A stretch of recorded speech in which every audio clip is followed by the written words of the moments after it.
Hello, this is John from Clock Repairs Merseyside. I just thought I'd do another little video on our lathe, our older lathe that is.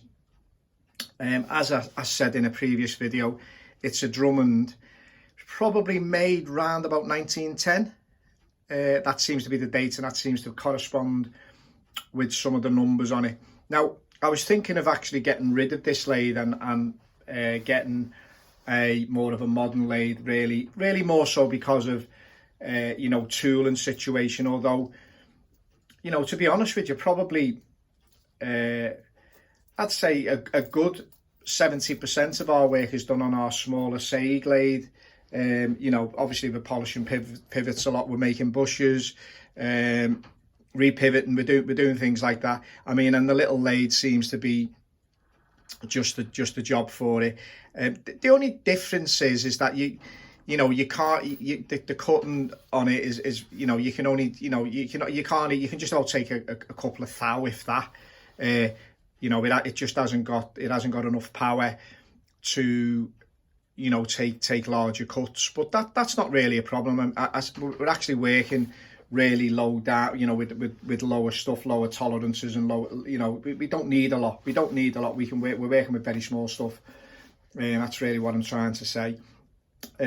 Also, obviously, from my point of view of a lathe, what I would look for if I was buying a lathe, I would look to really to see what I was doing, and then maybe get something that can do a bit more. I mean, the thing is, on a bigger lathe, you can do some smaller stuff, but on a smaller lathe, you can't really do big stuff.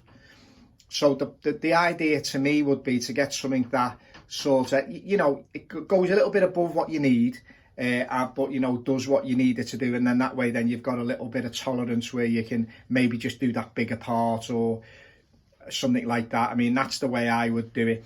Now, as I was saying, this lathe is a really old lathe, but it's pretty decent. And as you can see, I'll just move over a bit further. You can see I sometimes use dial gauges. That's just a couple of magnets. I mean, it's a make do situation a lot of the time with older lathes. I mean, it has a 3-inch chuck on it. And we also have a 4-jaw chuck to get things a little bit more accurate, and also we have a set of collets for it, which are these type of things. And we've got like a collet, a collet chuck. It's an MT1 on this particular lathe. Excuse me. We've got a collet chuck, and it goes in on a drawbar, and we've made a small collet on the back of the drawbar to fit exactly in to the center hole. The center hole is probably about 9mm, I would think, where we'd be. If we go down a little bit on this lathe, just you always have to excuse me camera work. It has a gearbox on it, this lathe. It's quite handy. We don't have to do any belt change, and we can just adjust the gearboxes. Now, most of the time I leave it in about 600 revs. And that pretty much covers most of the things we need to do. I might slightly lower it down, drilling maybe. It depends on what we're doing exactly. You need to look at your drilling speeds and your speed and feed and stuff like that. But this, God, still got a cough. This lathe is, as I say, it's of the older variety, very heavy, made out of cast iron. I think at one time, I said it was a treadle lathe. I think I mentioned that the tailstock here had been broken off where my finger is at one point, and what I've actually done is I put that plate on just to support, so as obviously we can wind the carriage back and forward there. If you look at how we've set a dial gauge up, I mean, each sort of division is 1000mm, because I literally can't hardly see the markings on the wheel. But for me, that's a bit more accurate. Same sort of thing with our cross slide. They're just magnets. I'm going to mount something a bit more permanent at some time. But yeah, if you move that towards there, as you'll see in a sec.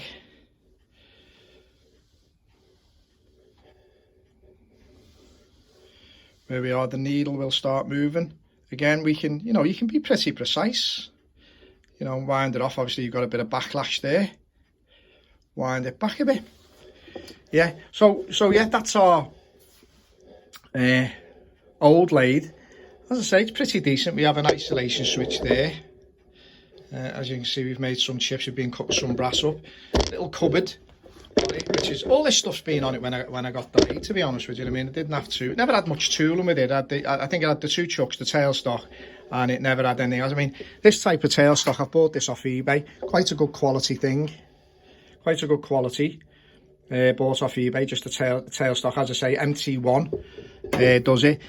Quick change tool post, modified that. I think that might have been off it's been off some a Unimat, I think, but I've modified that. What I've actually had to do in order to get the centre height right on it, I've had to sort of, you know, mill this off. I think I've mentioned these in my previous videos. Bit of an old battered lathe, but you know, it doesn't let you down. It does what it says. There's no problem with it. Because it's got a gearbox on, it can be on the noisy side, really. I mean, anything where you're going to get cogs together and stuff is going to generate a bit more noise. That's the other thing. The Chinese lathes, they can be quite quiet, really. But the thing is, though, they've got sort of, to do your thread cutting and stuff, a lot of them, they've got nylon wheels. I know you can get a set of aluminium wheels and stuff like that, but they've got nylon wheels. That's what gives them some of the quietness. I mean, and obviously you've got a DC motor. The beauty of it is the variable speed. So, you know, you don't have to obviously do any belt changing. You don't have a gearbox. So you just basically turn the knob and it gives you your speed. As I say, I'll pop over to our other lathe here. This is our little Sag. Again, I mean, as I say, I'm really impressed with that lathe. I mean, I've got to be honest. I mean, it's really, you know, it gets a lot of use. It really does. I mean, it does a lot of things. I mean, making bushes. It's just pretty handy to sort of chuck everything up. It's got the scroll chuck, so you can chuck everything up. It seems to be pretty accurate. The first thing I've done is I got a small quick change tool post. The absolute must. I mean, this thing with shims and stuff like that on the older lathes like you used to, or on any lathe with shims, I mean, it's a nightmare. It doubles the length of the time doing the job. I mean, which we don't need that. So yeah, I'd highly recommend one of these smaller lathes for clock making. I mean, it's at its limits with all that, really. I mean, you couldn't really do, you know, expect it to do much more than things of that size, you know, small engineering stuff maybe, you know, model railway stuff maybe and stuff like that. But equally, our Drummond would do all that, no problem. As I say, I'll just take my phone off the holder, and as I say, really good at my camera work. As I say, if you look underneath here, I think you can see it's a Drummond. The handle out the way. It's a Drummond made by Drummond Brothers Limited, patents in Surrey, and it does have some numbers on it. If I move this cross slide back, you'll see it's got numbers, and it says 5.6, but I would imagine it's something like 560 something. I mean, I think there's another number somewhere. These little oilers on the top, I fitted them to it. Turn them on very, very briefly.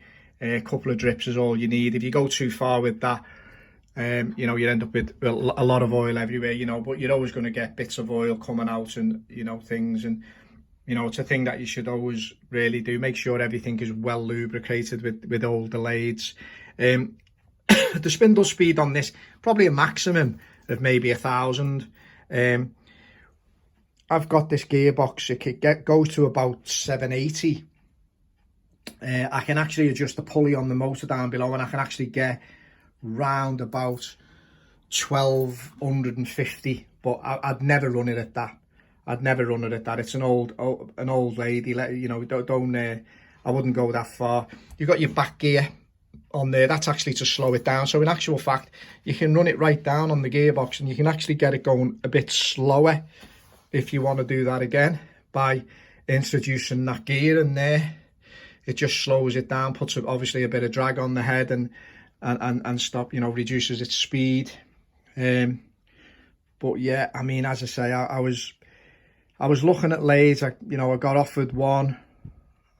I was thinking of getting it, and then I changed my mind again, and I come out and I had a little mess around with it, and I thought, oh no, I don't need anything else. I think it was just a luxury I didn't really need. I mean, this actually, I was impressed with getting a draw on it, a DRO, and sort of, but for the amount of work I use it for, it really doesn't make a lot of sense to me now when I think it doesn't make a lot of financial sense. So I may as well hold on to the money. Let's face a few facts, times aren't good, are they? The way things seem to be happening at the moment, with bills and one thing and another. So I think you need to hold on to as much as you can. I'll just start it up so that you can actually hear it. Make sure nothing's in the way. Yeah, so that's sort of running at your 600. Now it did have an auto feed on it for doing threading, but because I actually took the wheel off the tail stock, off the tail end here, because it actually went on this cog here, this pinion here, and it rotated here when you engaged it. But I took it off because I think what's happened in its time, I think the carriage has moved backwards. Someone's left it engaged, and it's hit the tail stock, and it's just jammed, and it's cracked the tail piece off. I think that's where it is. If we look at the lathe there, if you look at this now, I'll change gears on it. It's a bit crude, but we're getting, that's about 780, and you can sort of take it right down, and that's sort of now running at around about 250 revs. You could probably get it to go a little bit lower than that. I'm sure you could, yeah, you could get it to go a little bit lower than that. We don't need anything lower than that. I've never needed anything lower than that. Okay, our other lathe, different situation altogether with our other lathe. Okay, things out the way. That's simply on a variable speed.